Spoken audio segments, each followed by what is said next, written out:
Good afternoon, everybody, and welcome to semi-final three in the 2025 Future Anything National Finals. My name is Nick Dyson. I'm the CEO and founder of Future Anything, and you are in for a treat over the next hour. Strap in. We have five incredible teams of young people that are about to pitch these awesome ideas, and I'm so pumped to introduce them to you. Before we crack in, I just want to start off by acknowledging the traditional owners on the land in which we live, work, play, learn, and create. Future Anything is headquartered in Meanjin in Brisbane on Yagra and Turrbal land. But if we look at this map, we're actually super privileged to have worked with more than 300 schools across Australia. And with 60,000 years, the oldest living continuous culture on the planet, Australia is actually the home of innovation and entrepreneurship, because ultimately innovation and entrepreneurship are just really creative people solving complex problems.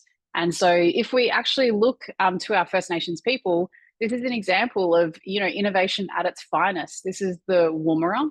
The problem that it was actually solving was that our First Nations people wanted the spear to travel further. So using the wonder of physics, I liken this to the chucket that you use to flick the tennis ball for the dog. They would strap the spear into the Woomera and use this to launch the spear further to improve their hunting. So again, noticing a problem and then having that creative license to do something about it. And so today you're going to see, five teams of young people from all across Australia who have taken notice of complex challenges in their communities and then have had the courage and the bravery to do something about it. And you're going to be so blown away that you're going to want to share it. So we would love for you to get on the gram, get on the Facebook, get on the Instagram. We're not on TikTok because we're too old to navigate TikTok, but you could definitely post on TikTok and share a little bit of the young people that we're going to be hearing from today, and also the schools and teachers that are sitting behind them that have supported our young people to get here today. Now, what's the story? This final series is the culmination of our flagship program, and we've got about 9,000 young people across Australia who take on a different version of essentially this mission, which is take on the role of entrepreneur and pitch an innovative idea that makes the world a better place. This year we had more than 600 applications for finals that we have, somehow whittled down to the top 40 ideas that you will hear across 8 one-hour events today and Thursday. The winners of these events will go through to our national grand final. And we've had some incredible young people grace our stage since 2018, including 2021 national grand final winner Chloe Alley, who's actually going to be joining us at this year's grand final as one of our MCs, which is pretty cool. And Chloe's idea was to make the humble wheat bag, but partner with One Tree Planted so that she would plant a tree for every wheat bag that she created.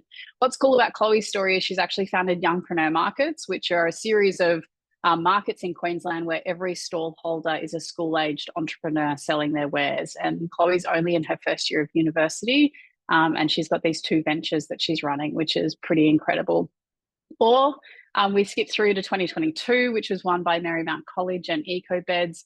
And they had a simple problem. Their dog kept chewing every single dog bed they'd ever been given. And so they sourced sustainable, indestructible materials and stumbled across Kevlar, and then transformed this Kevlar into dog beds and won our national grand final in 2022. Or we go through to last year and we had Alex from Brisbane South State Secondary College take the stage with a carbon fibre e-scooter trailer that he built and patented himself. Alex will also be joining us at this year's grand final as co-MC with Chloe. I don't know, is this year's grand final winner in this semi-final? Let's find out. So the agenda for today, we've got a jam-packed hour for you. I'm going to talk for a little bit longer before I introduce our judges. You're then going to have the pitches before we open up the people's vote and return for the verdict. We're welcoming 5 pretty incredible teams today. We've got from Cardine College, the Buddy Bin. We've got Redlands, Bloom Bars. We've got Jennison Christian College representing with Money Mines. From regional South Australia in Ardrossan, we've got Never in the Rough. And joining us from St. Luke's Catholic College, we also have Buddy Booth. And so we've got 5 teams. The structure for how each of these pitches is going to function. Each team has 3 minutes to pitch and not a second longer. With 30 seconds to go, they'll hear this noise. And if they hit the time limit, they will hear this noise, at which point they will be cut off. At the end of their pitch, we'll welcome the judges back to the stage, and each judge will have an opportunity to ask a question of our young people to get clarity that they can take away into their judging. At the end of the 5 pitches, we will boot the judges into a deliberation room where they will have the very difficult job of picking a winner. The winner of this semi-final will go through to the national grand final as a pitching team on stage. There's only 8 teams that pitch on stage. The runner-up from this semi-final will go through and showcase at our national grand final. But if you're not a winner or a runner-up, there is a third option for you. If you are watching, you will have the opportunity to vote for your favourite at the end of this semi-final, and the winner of the people's vote goes into a second chance draw to get a wild card call up to the national grand final as a showcase team. So text your mum, text your nana, text your next door neighbours, cousins, sisters, mother. Make sure they're watching so that they can vote for you at the end of this semi-final. Right.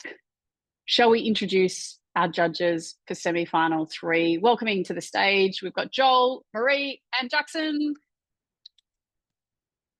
Welcome, legends. Hey. So good to have you here. Now, I had a bio read, so I'm not going to read your bios. What I thought I might do is just get you to do a really quick intro into who you are. And I don't know, is there one thing you're looking for from our teams today, or something that inspires you when you hear ideas? You're like, oh, that's always the secret sauce for me in hearing a pitch. And Joel, we'll start with you as head judge for semi-final 3. Tell us a little bit about you. What are you looking for today? You've also been a grand final judge, so you've seen the teams on the other side of this process as well. Yeah, so I think I'm Joel. I work at Blackbird Ventures. We're a venture capital firm. We invest in startups, high growth technology companies. I'm creative director for Blackbird. And before this, I've worked in the music industry. I've worked in events, worked in all kinds of different places. I think the thing that I always that always sticks out the most to me is some kind of genuine connection to the thing that you're trying to do, to the problem that you're trying to solve. And that's important because the more important something is to you and the more personal it is to you, the more chance that is you're going to stick with it throughout the really tough times, the more chance there is that you're going to bring some personal kind of knowledge or experience to it that's going to make the thing that you come up with unique and special. Yeah. Amazing. Thanks, Joel. Marie, over to you. Hi everyone. This is my first time judging, so I'm looking for that wow factor, and I'm really excited of what I'm going to see. I work at Bloom, which is the Centre for Youth Innovation here in Perth, Western Australia. So yeah, always love getting in the classroom. I work on the school programs, former teacher and consultant working with teachers now, and yeah, I'm just looking for that spark, or that something that's going to make a difference to the world. That's heart-centered. So let's see what today brings. Excited. Thank you. Awesome. Thank you. And returning again as a semi-final judge, Jackson, great to have you here. Thank you, Nick. It's great to be here, and good luck to everyone presenting today. I am Jackson. I've worked in the finance space for about a decade now. A lot of that in impact investing in some amazing businesses like those that are pitching today, and more recently in the broader sustainable and responsible investment space. I think the thing I'm most looking for today from you all is possibility. I think often some of the older, more boring businesses that I see, we kind of lose that possibility. But I know that you'll be bringing that in space today, and I really want to see you make what some think is hard and impossible possible. So good luck. Amazing. All right. Should we bring our first team to the stage and crack in? I feel like it's time. All right. So we're going to go to South Australia. And joining us from Cardine College, we have the Buddy Bin team. It is your moment to shine. How are we feeling? Yeah, good. Amazing. We are so excited to hear your idea. So when you're ready, we're ready. Yeah, okay. Are you ready? Hello, everyone. I'm Ruby, and this is Sophie, and our company is called the Buddy Bin. Next. Inefficient recycling happens when materials that can be recycled are thrown into either the waste or organic bin, meaning that the recyclable materials have now been contaminated and are no longer able to be recycled. This is a major issue because inefficient recycling leads to tons of plastic waste, polluting our oceans, harming our wildlife, and cluttering our communities.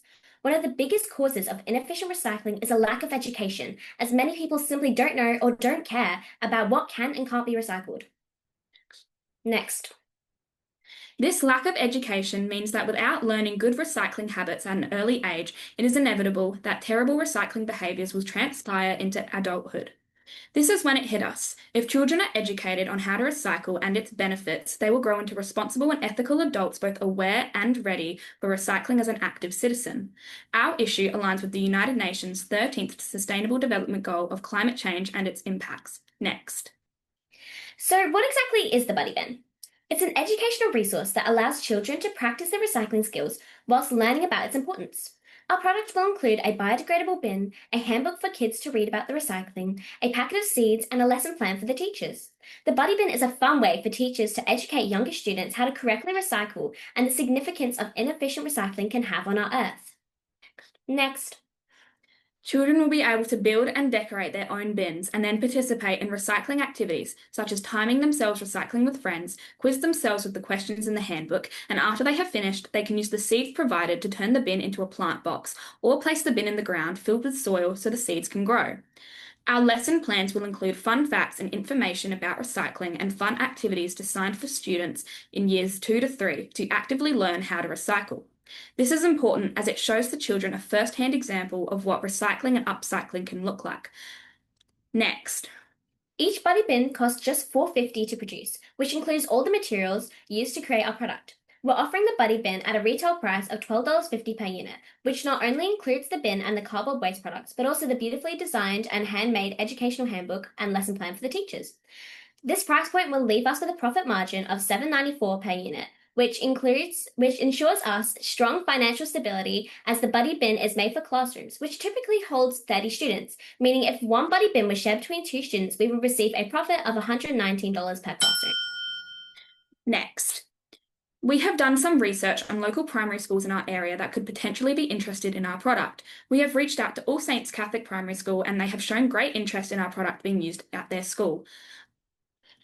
Our next step was to reach out to our sister school, Galilee, to be able to trial our product in their classrooms. We have since left them with our first 3D prototype design of the Buddy Bin before they decided to go ahead and commence our first lesson. Our goal with the Buddy Bin is to help prevent the future problems of inefficient recycling in our younger generations that cause harm to our land, waters, and amongst our community. The Buddy Bin aims to take the first step with children to the future. Thank you. Well done, team. It's always hard to go first, but you nailed it. Super confident pitch. We'll invite our judges back to the stage so that they can ask a clarifying question. And Marie, we've got you starting. A question for the team. I'm just wondering how you would scale this up to communicate this message to schools. Well, our idea is to, for the lesson plans, to go out to schools, out to teachers, to basically take away the work that they have to do as an extra step and to basically help them give out more effective lessons on recycling, and basically just reaching out to individual schools and asking if they'd be interested. Thank you. Jackson. Well done, team. That was really great. Just really simple question. The diagram, which is really helpful. What were the 3 circles within the triangle? Yeah, so each circle is going to be the recyclable, the waste, and then the organic. So basically, we're going to make, so out of cardboard, we're making recyclable sort of waste products, and so that kids can learn which one goes in which. Gotcha. Thank you. Thank you. All good. Joel. Yeah, do you know if what's been tried before? Presumably this isn't a new problem, it's been around for a little bit. Do you know what people have tried before to try and help young people educate and get skilled up? Well, yeah, personally, since we've obviously gone through the education system ourselves as we're still in it, we haven't received much of an education around recycling and, how you would properly recycle and the impacts of it in the primary school age. It's sort of, yeah. Because we've always obviously been told that it's important to recycle. We've obviously known the impacts of it, but personally in class, we've never had a physical demonstration or physical examples. And I feel like hands-on activities, especially for our targeted age group, which is years 2 to 3, is so much more beneficial and so much more helpful for kids their age to really grasp and understand the importance of it. Thank you. Thank you. Great work, team. You've survived the judges' questions being fired at you. Well done. Handled them almost too easily. I'm impressed. There's no way I could have responded to those questions. I would have been still umming and ahhing back here. So well done. Thank you. All right. Team number 2, we're welcoming from Redlands. We've got Bloom Bars to the stage. Can you guys see? Yes. Okay. Hi. How are we? Good. How about you? I'm very good. Thank you for asking. Cool. Are we feeling ready to pitch? Yes. Excellent. All right, legends, I am ready when you are ready. Okay, so ready? Next. What do you do with that tiny, useless piece of leftover soap? Do you make the holy soap bar, soap in a hole, or soap bites? Next. The problem we saw was that microplastics, other soaps had microplastics that filter down to drainage systems, which then cause storm drain pollution.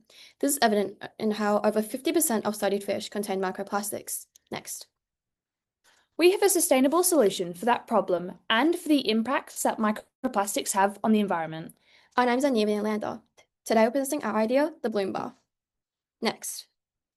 The Bloom Bar is a soap bar. You use it like any usual soap bar, but when you get to that little piece of soap that's a different colour, you plant it. Under sufficient care, it will grow into a native tree or flower. Next. The soap industry is large, as is the Australian soap industry in 2024 was valued at approximately $378 million US, and soap bars accounted for 47% of that market. The prediction is by 2034, the market will reach nearly $539 million US. Our target markets are families with young kids and environmentalists because planting that leftover piece is a fun family project and is also good for people who want to do good and buy eco-friendly products. Out of 25 people we surveyed, 96% showed interest in our product, willing to purchase something like it. Next. We're different from our competitors because we care about the people and the planet. Our soap gives back to nature and helps solve the problem of pollinator decline. Next. One Bloom bar costs about $4.50 to make and retails for $9, leaving a healthy $4.50 profit. We are looking to partner with another soap company as they will make the soap and we will purchase the ingredients. Then we will sell through major retail stores. Next. 6 pots were made and 1 was successful. These use shea butter and organic soap melts that smell like native honeysuckles and will grow into honeysuckle trees. These seeds are currently encased in a recycled Harris Farm fruit and veg bag to ensure they don't germinate or spill. After our recent showcase, we learned from another group about the idea of calcium carbonate, which is what makes up an eggshell. It's biodegradable, hard when it needs to be, and would be perfect to encapsulate our seeds, but we're looking to further research into this idea. Next. Many challenges were faced during this, like the soap melting inside the bar, the seeds moving around, and the soap setting too quickly. Next. We will launch with our signature honeysuckle bar. It only takes around 3 years to grow from a seed into a full tree, and it's perfect because the roots in the tree are fairly small. The pollinators are also attracted to it. As we grow, next. As we grow, we like to expand our product range into mini soaps and plants for apartments and hotels. Next. We have sent emails to Greening Australia regarding the seeds they use and received one back saying they'd be willing to provide and partner with us. Next. We are asking for $6,000 to start. This will go towards research and design and making 1,000 bars of soap. Next. Remember to wash, rinse, throw to let nature grow with Bloom. Oh wait, you can't see this. Okay, the blurring didn't work. Oh well. Oh, the blur didn't work at the end. Team, well done. Working with the technology too, like blur, such a good idea in theory to blur the background until you want to use like proximity, but you did a great job. Well done. Judges, it is now time for you to ask a question. Jackson, we're going to start with you.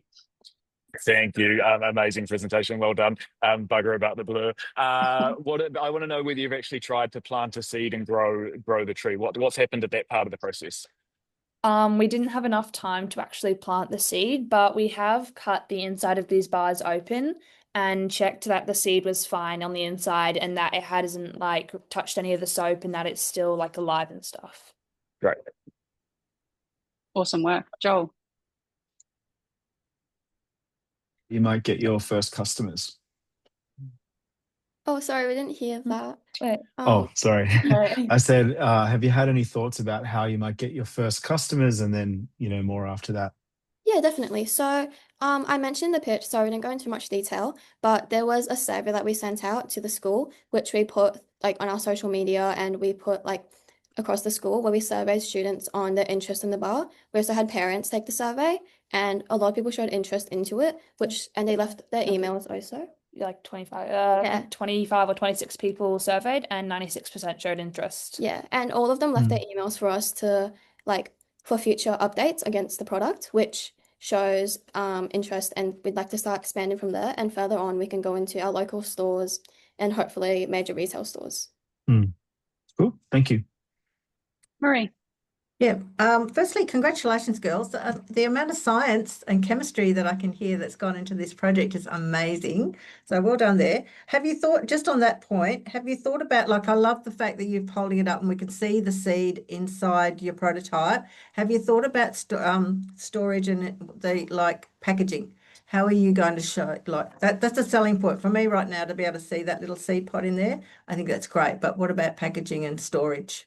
Yeah, definitely. So we've reached out to a local company, which our school actually partnered with a while back, called Urban Green. So they make microgreens and their plant pots are biodegradable. So we're looking to maybe partner with like them and have them make our packaging so the packaging doesn't yeah, and also plant a card because they have a similar concept where the cards and inside you have seeds and you plant the cards as the name might suggest, and it will grow into a plant. And so, yeah, so we're looking to reach out to them. Unfortunately, they didn't respond to us. Well, yeah, we're looking to reach out to them so they'd make packaging that doesn't destroy our concept of eco-friendly and biodegradable. Is that urban greening? Does anybody know urban greening watching on YouTube? Send them a DM, give them a nudge that they haven't replied to Bloom bars and that we're chasing a reply on packaging. So we'll use the power of social media. Team, congratulations. You can take a little breather now. Well done. Exceptional pitch and great job responding to those questions as well. We're heading to Genesis Christian College now, and we've got Lockie from Money Minds jumping in with his pitch. Lockie, how you feeling? You got it? Yeah, all right. There we go. Yeah, I'm good. How are you? I'm really good. Thanks for asking. Legend, we are super pumped to hear your pitch, so we're ready when you are. Right. Okay. Right. Worldwide, over 750 million adults are illiterate, financially illiterate, making it virtually impossible for them to find employment, placing them in a spiral of unemployment and poverty.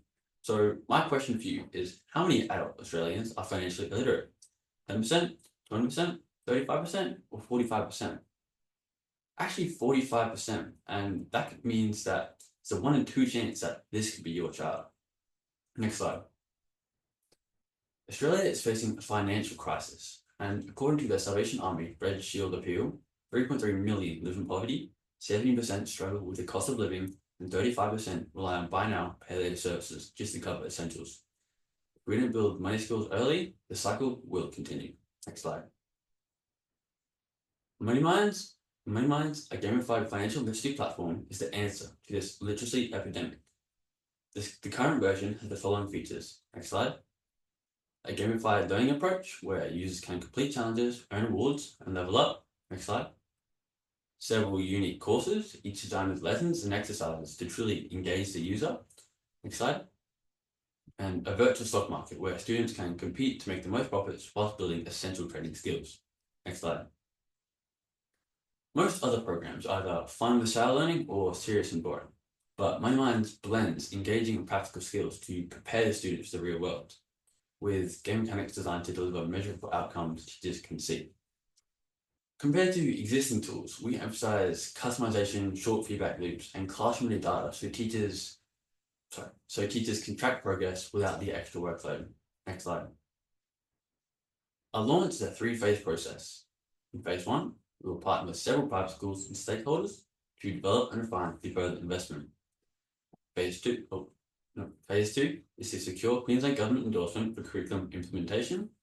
And phase 3 will see a nationwide adoption of the Money Minds program. Next slide. Money Minds is built to scale with a school subscription model with bulk pricing, curriculum-aligned models for fast rollout, low marginal costs to add new schools or states, and a give back model where a share of profits is donated to the Salvation Army to support families in need. Next slide. The program is sustained through revenue which comes from recurring school subscriptions with optional individual courses. Profits are reinvested to expand content with a portion donated to families in need. MoneyMinds is an innovative, scalable, feasible, and clear, a practical way to break the debt cycle before it starts. MoneyMinds is more than a business. It's a movement to end financial illiteracy. Thank you. Great job, Lockie. It's always like super nerve-wracking to pitch solo, but you nailed it. So really well done, mate. We're going to kick over to Joel for the first question. Yeah, great pitch. Thank you so much. I'm just curious about team. Are you building all of this yourself? You're doing it all yourself? Yeah, I'm using a couple website building tools, which you probably don't know what they are. But yeah, I just use them and it really helps the development of the website. Yeah. Cool. Marie. Yeah, congratulations. You've done a lot of research there, and it's as Nick said, it's always a bit daunting doing it on your own. I'm just curious to know, have you I like the statement that the teachers will be able to track the progress of the students. Have you trialed it with any teachers? Has anyone used it? And what year level were they? Well, no teachers right now, but we had like another small expo a couple months ago, and students trialed it just to see what it was like with it, but not teachers. Teachers didn't get the opportunity. Jackson. Yeah, well done. Just a quick one from me is the money side of things. How are you going to pay for developing all of this? With an initial investment, we would build and reach out to local private schools and stakeholders. So yeah, just stakeholders. Cool. Thanks. Great job, Lockie. You can rest easy now, my friend. You've passed the big gate and you can put your feet up for a moment. We're going to jet over to our fourth team in our semi-final. My gosh, this is going so quickly. And we're heading to Ardrossan Area School in South Australia. And we've got Never in the Rough ready to pitch in a moment. Uno momento. There we are. Legends. How are we feeling? Good, thanks. How are you? Very well. All right, gentlemen, we are ready when you're ready. All right. What if a golf ball could save a life? That is exactly what our idea is proposing. Next slide. Our idea started on the golf course, a place where mates come together, share laughs, and check in without even realising it. But golf, like life, can be frustrating. You lose your ball in the rough, your tee disappears, and sometimes it feels easier to just give up. Next slide. We come from a small rural town. Out here, we don't really talk about mental health, but we love our golf. Even so, the struggles are real. Family and friends around us have been affected by anxiety, depression, and loneliness. That's why we started this project, to use something simple like golf to start real conversations and make sure no one feels like they're playing alone. That's where our name comes from, Never in the Rough. Every ball we design is a reminder that support is there even when life feels tangled and invisible. Next slide. Our bold, biodegradable golf balls are designed to stand out and spark meaningful conversations. Each features a unique design and motivational quote to promote connection and remind players that speaking up is a strength. Unlike other golf gear, ours is made to inspire genuine life-changing chats on the course. Next slide. Beyond the golf course, we're committed to donating a portion of our profits to Grab Life by the Balls, a registered not-for-profit organisation dedicated to improving men's mental health and fostering well-being through mateship. Their mission closely aligns with ours, encouraging men to stay connected, check in with their mates, and build stronger friendships through shared experiences. Next slide. Unlike other popular companies, we include motivational quotes that have mental health benefits through sparking conversations. We have taken the next step into becoming a sustainable social venture, committing to donating a portion of our profits to a registered not-for-profit organisation supporting men's mental health, which our research suggests again sets us apart from our competitors. Also, our golf balls are made from a simple water-soluble compound that breaks down into a non-toxic substance within 2 to 4 weeks, unlike standard balls that take 100 years. Next slide. Our business model is to initially price our unique product at $3 for 12 balls, providing further point of difference in being cheaper than our competitors. We know this is feasible as we've already contacted biodegradable golf balls for costing. After the cost of donating 10% of sales to Grab Life by the Balls, we will still make a profit while supporting mental health through motivational golf balls, conversation, and our partners' social events, talks, and programs promoting mateship and connection. Next slide. We've contacted the Dunes in Port Hughes, one of South Australia's most popular golf courses, about stocking our balls in their pro shop, giving our launch a strong marketing boost. This approach will be beneficial as it allows us to engage directly with our target market in a relevant setting, generating immediate product feedback and building brand loyalty. Next slide. With your support, Never in the Rough can become reality and drive impact for positive mental health on and off the court. Thank you. That was cool. Way to go, team. Awesome work. Confident pitch with time to spare. We'll welcome our judges back. And Marie, you're up with the first question. Congratulations. What a great idea. And I love some of your already, your tag, your taglines and like tee up for chat and never in the rough. I think that's great. You really use those words really well. Have you tried it? Like, has anyone actually played golf with your biodegradable with the balls that you've created just to see whether they, I don't know, but they work?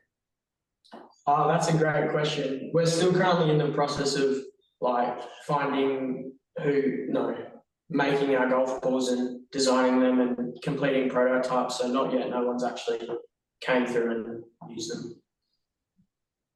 Thanks, great idea. Jackson. I think you should make balls the size that's in your hand because that would make me a much better golfer, just FYI. I'm interested in what other partnerships you might be exploring for this because I think it's such a great idea and I know so many organisations will be interested. Yeah, well, I suppose that's another good question. By reaching out to as many different organisations and even golf clubs to just grow our business, like planning golf days and stuff where they use our equipment would be a great way to grow it, and just, yeah, getting in contact with more mental health charities would also help us expand our business. Yeah, perfect. Nice. Joel.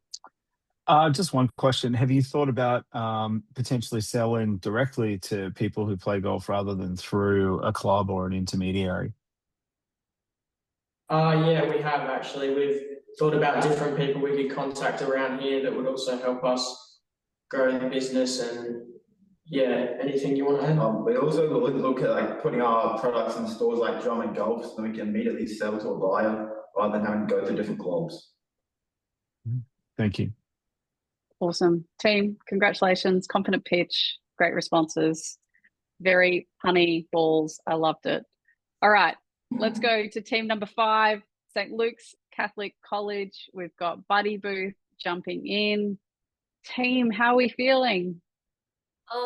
Really nervous. Oh, I always ask this question when we've got nervous teams. Is anybody a nervous vomiter?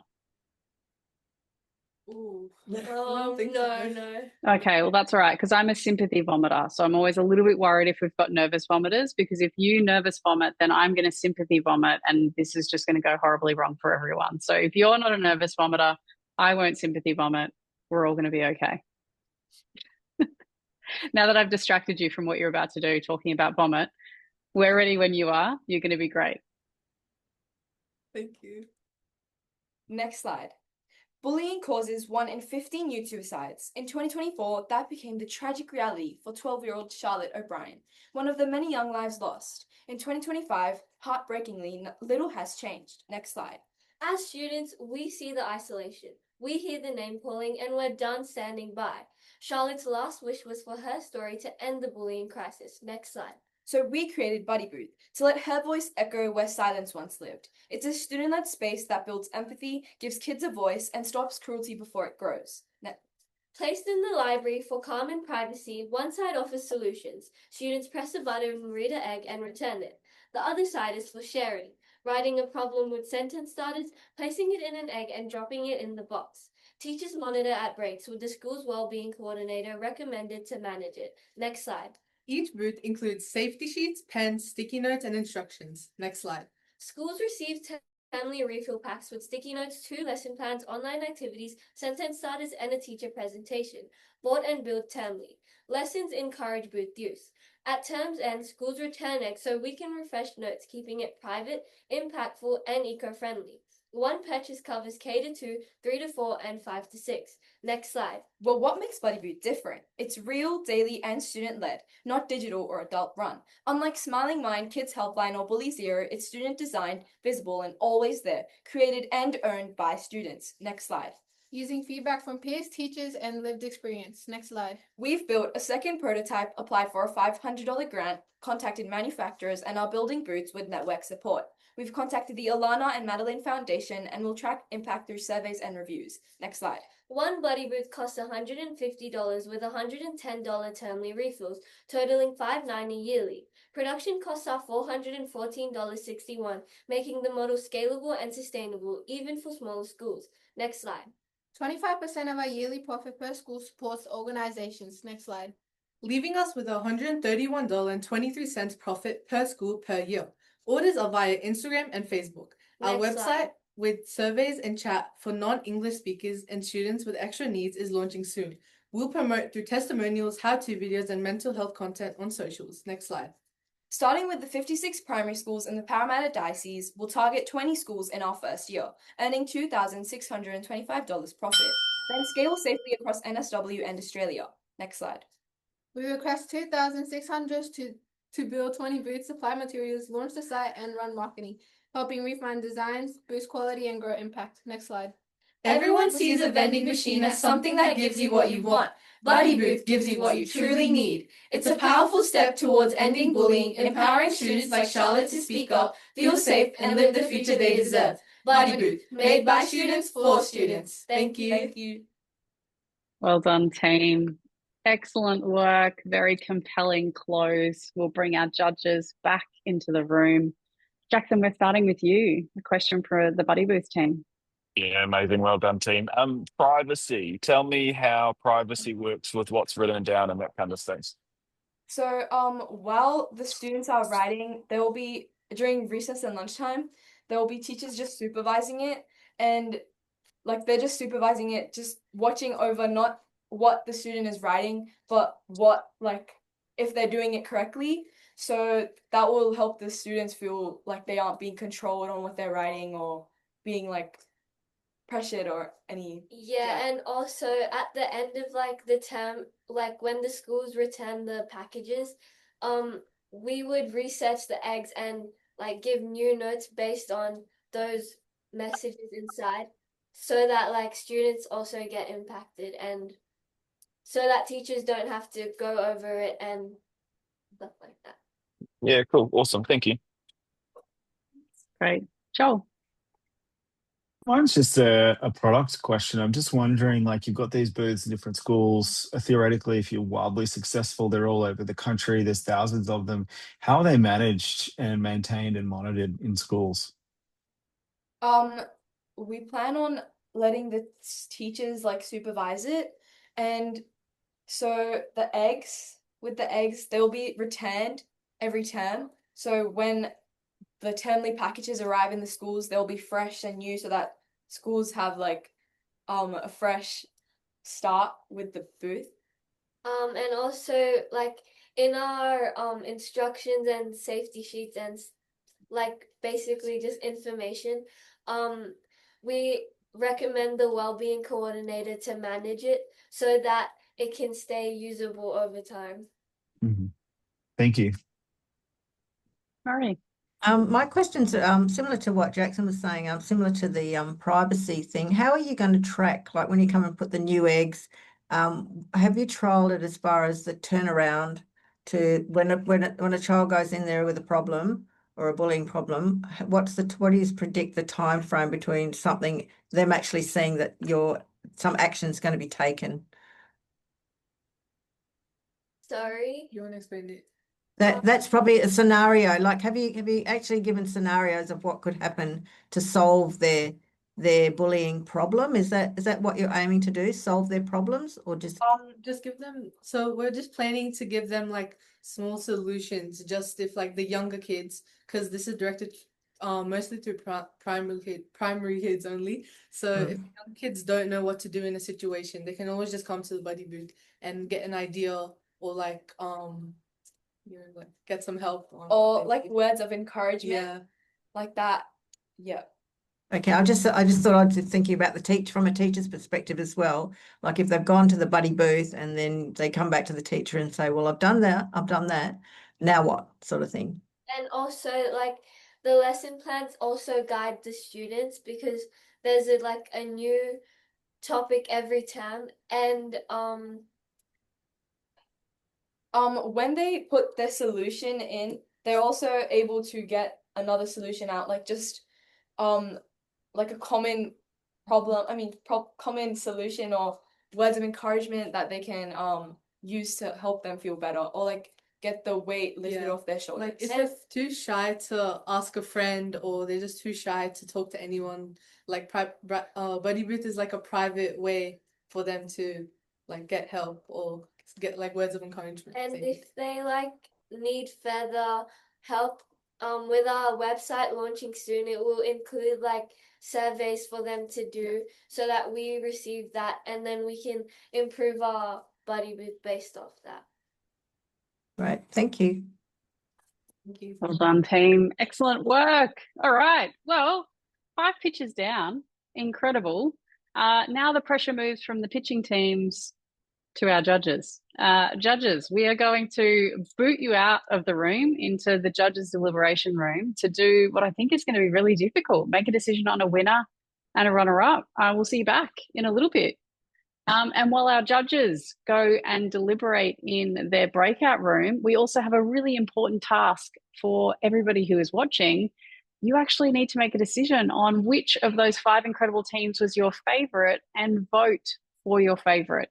So in a moment, we're going to pop a QR code. There it is, QR code with a link up on the screen.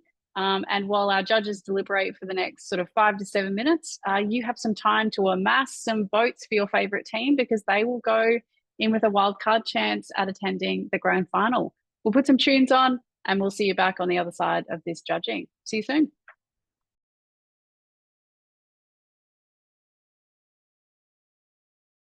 A lot of deliberation there, team. Judges had some curly ones to wrestle with. I saw a flip table. I saw a chair being thrown. There was lots of controversy. I'm only kidding. They were all very, very polite in the judges' room, actually. But I'll welcome our judges back to the stage. Difficult decision making, which is a credit to the quality of the pitching from the team. So, congratulations to all of our semi-final finalists in this round. You made it really tough. Joel, we're going to cue into you to do the honours of first announcing the runner-up team who will progress to the showcase at the grand final. And then after that, we'll announce the grand final winner who'll be pitching on stage. Mm-hmm. All right, thanks, Nick. Okay, so first of all, massive congratulations to you all. It was tough. It was a really tough judging process. I think all of you came along with really great ideas, all of them quite personal, all of them really well thought out. So congratulations to you all. Without further ado, the runner-up going through to the showcase where they'll get to meet a ton of people, get great customer feedback, show their products. Drum roll for Bloom Bars. Congratulations. All right, we really loved this. We loved how novel it was. We loved the size of the problem, where a few people in the judging panel were quite aware of just how huge microplastics is as a problem in our communities. And so we loved that you were thinking really big, but then you were able to bring it down to something, the solution to something quite novel and manageable. Loved the unit economics of the pricing of it. It was clear that you could definitely make some money on it, and really sort of liked the idea of this vision that you could have over time multiple products with all different kinds of trees and plantings. And if you're successful in your own communities, then maybe in a couple of years, you've got these trees everywhere, thousands of them all around the place. And that was just a really nice view, but hopefully it's actually much bigger than that and national and global. So congratulations to Bloom Bars. Well done. Thank you. Thank you. Well done, team. All right, Joel, the big All right. one. So the big one, grand final, going all the way through. Please put your hands together for the golf balls. Never in the rough. Sorry. I've started calling it golf balls for some reason. Never in the rough. All right. Congratulations. So First of all, really big problem to tackle. And we all just, really appreciated that you chose something that was obviously like quite big, but then also personal. And the stories you told about, the people from your community who have faced mental health issues and challenges. It's obvious that this is coming from a personal place, which really struck a chord. We also loved the simplicity of the solution. So the hardest thing was pointed out in the judging room with any of these endeavors is execution. And we just felt like the thing that you've chosen to do for the level of skill required to execute, the impact would be quite high for how easily we think you could do it. The only bit of feedback we have, and we had the golfers in the chat, was it might slow you down worrying too much about the biodegradable nature of the balls. That might be a really challenging problem to solve. But that's just something to consider. It's up to you what you do with that. But congratulations and welcome to the grand final. Well done, team. All right. So I have the results of the people's vote as well, with close to 250 votes and only 2 votes separating the top 2 teams. So very close. This team will go through with a wild card opportunity to go to the grand final, winning by 2 votes. Congratulations goes to Lockie at Money Mines. Unmute. Click. Yeah, thank you so much. Yeah. Well done, legend. So you have to wait a little bit longer to find out if you're going through to the grand final, or you're in with a red hot chance after winning the people's vote for your semi. Congratulations. Yeah, thank you so much. Yeah. Awesome work, legend. Well, all right, judges, you had a difficult decision. We're so grateful for your time and your expertise. Thank you for joining us in our 2025 Future Anything Finals, you absolute legends. And for everybody who's waiting with bated breath for the next slide, because I know you want to get your tickets to our grand final, it will sell out. It's at the State Library of Queensland on Tuesday, November 18th. Almost at the wrong date. You can get a physical ticket or join us on the live stream. It's going to be a lot of fun. And finally, if you enjoyed this so much, never fear, my friends, we still have one semi-final to go. Hang around in 30 minutes. We've got our 4th semi-final kicking off, and you can see another 5 teams pitching their way potentially to a national grand final spot. Betting the future, one idea at a time. Thank you.